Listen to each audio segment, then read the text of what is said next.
Okay, so imagine for a second that everything we thought we knew about our own bodies, like the most basic thing, how our blood moves, was just completely wrong. And not just for a little while, not for 100 years, but for 1,400 years. Today, we're jumping into the incredible story of how one man finally solved that ancient mystery. I mean, think about that. For over a millennium, all the smartest people, the best doctors, they all believed in a theory of blood flow that just wasn't true. So you have to ask why? Why did this mistake stick around for so long, and what did it finally take to uncover the truth? Well, it all starts with this one guy, Galen. He was a brilliant Greek physician back in the 3rd century, and his ideas were so respected they basically became law.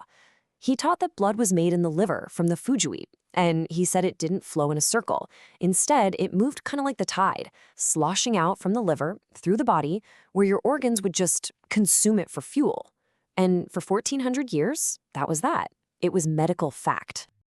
So this is the big showdown of ideas. You've got Galen's tide on one side, blood that sloshes around and gets used up, an idea that everyone accepted just because, well, Galen said so. And on the other side, you have this crazy new theory, Harvey's loop, a continuous one-way circuit, an idea based on something totally different, looking at the actual evidence. Every great mystery needs a detective, right? And for this one, our detective shows up in the early 17th century. His name was William Harvey, and he was about to turn the world of medicine completely upside down.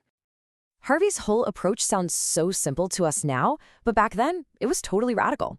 He basically said, hey, if you want to understand the body, you can't just read about it in some old book. You actually have to look. He decided to trust the direct evidence from nature over the word of some guy from 1,000 years ago.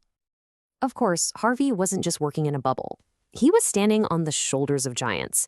There was Andreas Vesalius, who had already pushed for dissecting human bodies.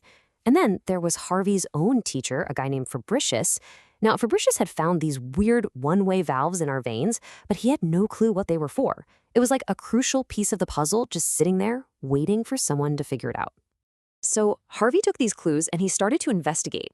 He treated the human body like a crime scene, and he was hunting for the evidence that would finally crack this case wide open. He started with some simple math, but the result was mind-blowing. He actually measured how much blood the heart pumps with every single beat. And when he did the calculations, he realized that in just 1 hour, the heart pumps out a volume of blood that weighs 3 times as much as a full-grown man. Just that one little piece of math completely shattered Galen's theory. I mean, think about it.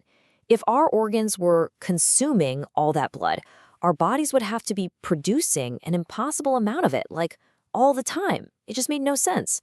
This forced Harvey to ask the killer question. If we're not using it all up, where in the world is it all going? And Harvey was so methodical about this. First, he did the blood volume calculation. Then, he went back to those little one-way valves his teacher found. He realized they were like tiny gates, only letting blood flow in a single direction. And finally, he moved from just looking to actually doing experiments. He did this simple but totally brilliant experiment using a ligature, basically just a tight band. When he tied it around an arm to block an artery, the artery bulged on the side closer to the heart. That proved blood was flowing away from the heart in the arteries. Then he did the same thing to a vein, and it bulged on the side further from the heart. The conclusion was obvious. Blood flows toward the heart in the veins. All the evidence was pointing in one direction. The insane amount of blood, the one-way gates in the veins, the way the vessels bulged under pressure. It all led to one single radical conclusion. The blood wasn't sloshing around and disappearing. It was moving in a continuous one-way loop. It had to circulate. So in 1628, Harvey published all of this in a tiny little 52-page book. He'd solved the mystery. But, when you challenge a belief that's been around for 1,400 years, you don't just get a pat on the back. A huge backlash was coming. But here's the thing. His theory had one big hole. Harvey knew blood had to get from the arteries back to the veins to complete the loop, but for the life of him, he couldn't see how. The tiniest blood vessels just seemed to stop. And that missing piece, that was the opening all his critics were waiting for. And boy, did they attack him. They made fun of him, they mocked him, and they gave him this nickname, a name they thought was just hilarious, meant to turn his incredible discovery into a joke. They called him a circulator. See, that name wasn't just a description of his theory, it had a hidden sting. In the Latin slang of the day, a circulator wasn't a scientist. It was a con artist, a quack who went around to circuses selling snake oil. They weren't just disagreeing with him, they were calling him a total fraud. And this had real-world consequences. His medical practice, which had been very successful, completely fell apart. Who wants to get treated by a doctor everyone is calling a crackpot? Yet through all of that ridicule, Harvey just stayed quiet.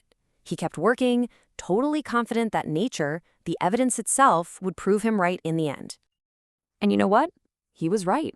But, sadly, Harvey wouldn't live long enough to see his theory completely proven. The final, missing piece of the puzzle would be discovered by another scientist using a brand new piece of technology.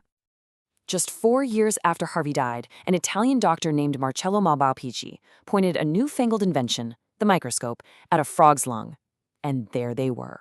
A whole network of tiny, hair-like vessels connecting the smallest arteries to the smallest veins. He named them capillaries. The missing link was finally found. The case was officially closed. I mean, just let that sink in for a minute. You have an idea that stands unchallenged for 14 centuries. Then a new theory comes along in 1628. But it takes another 33 years and the death of the guy who came up with it before it's finally completely proven true. That is just wild. But here's the thing. As incredible as discovering blood circulation was, that's not his only legacy. You could argue it's not even his most important one. What was even more important was how he did it.